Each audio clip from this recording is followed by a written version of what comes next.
నందీశ్వరుడు 5 నదులు ప్రవహిస్తున్న మధ్యప్రదేశంలో పరమేశ్వరుడు ప్రతిష్ఠ చేసిన శివలింగం ఒకటి ఉన్నది.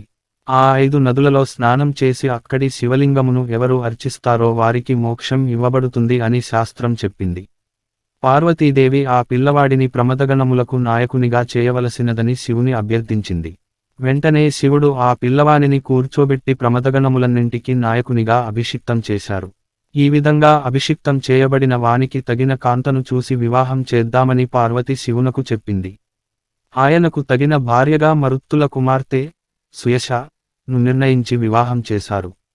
పిమ్మట శివుడు నందీశ్వరునితో, నీవల్ల నీ తండ్రి తరించాలి కదా, నీ తండ్రిని, తాతని కూడా సమున్నతమైన అధికారం కలిగినటువంటి ప్రమదగణముల స్థితిలోకి తీసుకువస్తున్నాను.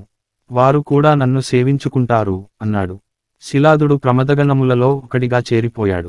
ప్రమదగణములకు నాయకుడు తన కొడుకు నందీశ్వరుడు.